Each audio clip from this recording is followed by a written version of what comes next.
Xin chào các bạn! Trong thế giới loài gấu thì ngoài những loài gấu đáng yêu như gấu trúc thì còn có những loài gấu cao lớn như gấu trắng hoặc gấu Kodiak với thân hình khổng lồ, dũng mãnh, rất hung dữ. Và sau đây thì các bạn hãy theo dõi 7 loài gấu khổng lồ nhất thế giới nhé!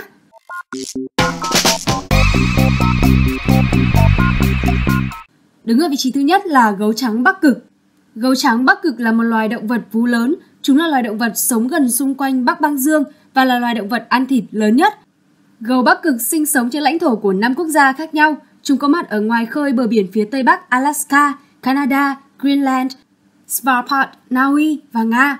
Gấu Bắc Cực trưởng thành nặng từ 540 kg và đôi khi nặng đến 800 kg và chiều dài của chúng khoảng 2,4 mét. Chúng thường xuất hiện ở rìa các mũi băng, bên cạnh các dải nước và những nơi có nhiều hải cẩu và hải mã. Và đó cũng chính là nguồn thức ăn của chúng. Gấu trắng Bắc Cực được xem là động vật vô cùng mạnh mẽ, có thể săn giết con mồi một cách rất tàn nhẫn và bá đạo, là loài thú săn mồi đáng sợ và nguy hiểm bậc nhất. Ngoài bộ lông có tác dụng ngụy trang và không thấm nước, chúng còn có lớp mỡ dày đến 10 cm giúp giữ ấm cơ thể, ngay cả khi nhiệt độ xuống dưới âm 40 độ C. Chúng thường dành phần lớn thời gian để đi lại trên băng. Chúng tránh những cơn bão tuyết dữ dội bằng cách đào các hang trú ẩn tạm thời.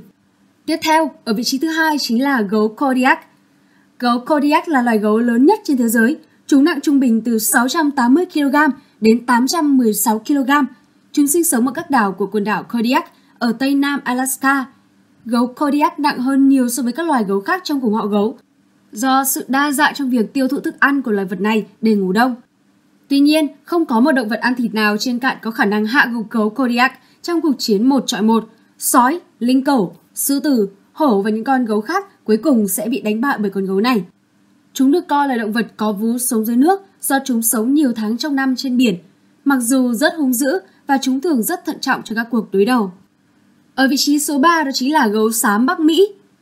Gấu xám Bắc Mỹ thường sống ở vùng núi cao ở miền Tây Bắc Mỹ. Hiện tại có khoảng 55.000 con gấu xám hoang dã sinh sống trên khắp Bắc Mỹ, hầu hết chúng sống ở Alaska.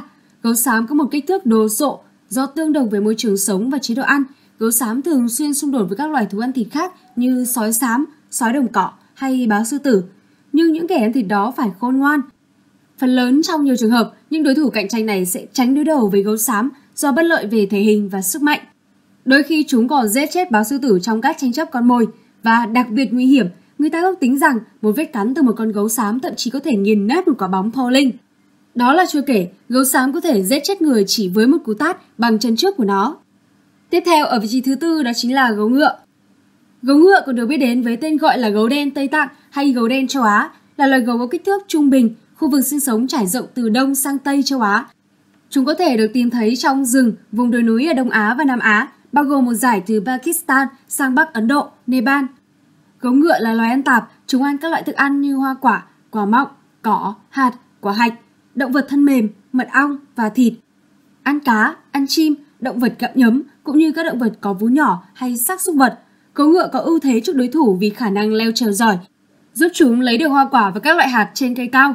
Môi trường sinh sống của gấu ngựa có nơi cũng trùng với gấu trúc. Gấu ngựa còn được biết đến như là những con thú rất hung hăng đối với con người. Gấu ngựa được đưa vào danh sách trong sách đỏ của IUCN. Chúng bị đe dọa chủ yếu là do nạn săn bắn và phá rừng và mất chỗ sinh sống. Đứng ở vị trí số 5 đó chính là gấu mặt ngắn Andes. Chúng sinh sống trong một vài khu vực của Nam Mỹ, bao gồm Tây Venezuela. Nó là loài gấu duy nhất sống ở Nam Mỹ. Sau gấu trúc Trung Quốc, chúng là loài gấu đang gặp nguy hiểm nhất trong số tất cả các loài gấu hiện nay còn trên thế giới. Các thức ăn cơ bản của chúng như rễ cây, lá, chồi non, cỏ mọng và đôi khi là côn trùng. Chúng là những động vật ăn đêm vào hoàng hôn và chúng không phải là những con gấu ngủ đông thực thụ. Đây là một loài gấu giỏi leo trèo, kiếm ăn trên cây. Nó sống chủ yếu trong các hang ổ gần với những tán lá dày đặc của rừng mưa nhiệt đới hoặc đôi khi trong khu vực được vây bởi cây cối để tránh các loài kẻ thù. Mặc dù gấu có xu hướng sống cô độc để tránh cạnh tranh, nhưng chúng là loài không có lãnh thổ riêng. Tiếp theo, ở vị trí số 6 là gấu đen Bắc Mỹ. Đây là một loài gấu có kích thước trung bình có nguồn gốc ở Bắc Mỹ. Nó là loài gấu nhỏ nhất và phổ biến nhất của châu lục này. Gấu đen Bắc Mỹ là loài ăn tạp với chế độ ăn khác nhau đáng kể, tùy thuộc vào mùa và khu vực sinh sống. Chúng thường sống ở khu vực chủ yếu là rừng, nhưng lại rời khỏi rừng để tìm kiếm thức ăn. Đôi khi chúng xâm nhập vào các cộng đồng dân cư vì sự sẵn có thức ăn của chúng. Gấu đen rất khéo léo và thông minh, có khả năng mở nắp lọ, xoáy và tháo các chốt cửa và có thể đứng và đi trên hai chân sau. Chúng cũng có sức mạnh tuyệt vời, một cú tát bằng chân trước của gấu đen cũng đủ để giết chết một con hươu lớn. Gấu đen có thị lực tốt, đồng thời thính giác và khứu giác cũng rất phát triển. Đã có chứng minh bằng thực nghiệm khả năng học các bài tập phân biệt thị giác dựa trên màu sắc nhanh hơn so với tinh tinh và ngang bằng chó. Trong tự nhiên, gấu đen Bắc Mỹ có xu hướng ở trong lãnh thổ và không thích giao du. Hầu hết chúng sống cô đơn, ngoại trừ gấu mẹ đang nuôi con và đàn con nhỏ của mình.